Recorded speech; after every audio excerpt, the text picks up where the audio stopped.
Do you feel like you're passing through life, like you have no idea where you're headed? One day, everything feels fine, and the next, you're stuck. Lost, overwhelmed, and unsure of what's next. But that's okay. Feeling lost isn't a problem. Staying lost is. But the good news, there's a way out. And in this video, I will show you how. First, let's break down why we feel lost in the first place. The first problem is we tend to overthink. Imagine you're in a restaurant with a 10-page menu, so many choices, and what do? You freeze.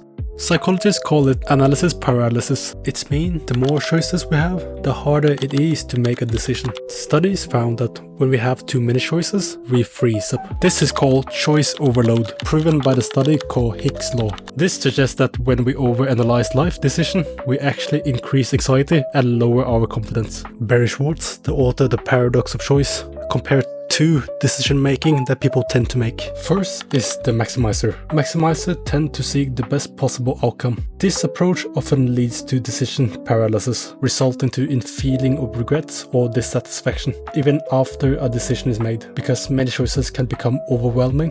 Let's say a maximizer go for clothes shopping. They may visit multiple stores and compare styles and prices, and ultimately feeling uncertain about whenever they made the best decision.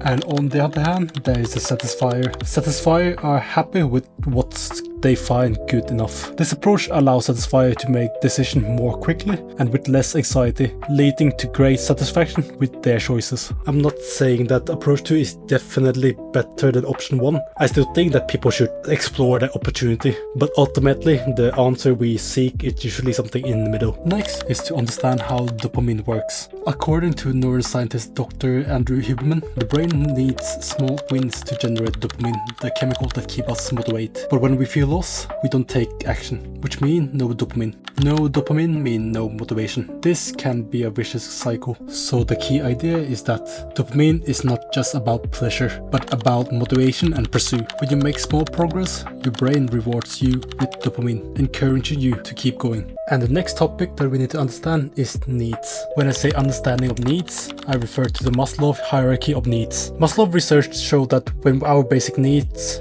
are unmet, we feel empty, like something is missing. That's why you might feel restless, even when life looked fine on surface. And in the study of the unmet psychological needs and well-being, psychologists found that when people lack connection or security, they often feel lost and unmotivated. This is why struggling with money, loneliness, or self-doubt can block personal growth. If you are in one or all of these instances, I understand that it's tough. But there is a solution that saves difficult moments, which is purpose. And not just purpose, but also the pursuit of it. Why, you ask? Because purpose contributes a sense of belonging and mastery, which is also aligning with Maslow's top level of self-actualization. Viktor Frankl, a Holocaust survivor and a psychologist, found that even in the worst circumstances, people who found meaning in their struggle felt less lost.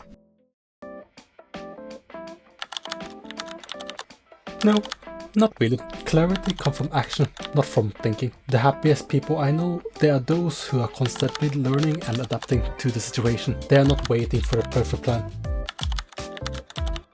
I want you to understand that society timeline is just an illusion. Progress looks different for everyone. Let me give you examples. Colonel Sandler, the KFC founder, started at 65. Rowling got rejected 12 times before Harry Potter. Vera Wang, the world famous fashion designer, became a designer at 40. Samuel Jackson got his first major role at 46. Ray Kroc built McDonald's at 52. Morgan Freeman didn't get famous until his 50s. Bryan Cranston was doing small roles and voice acting for years before Breaking Bad.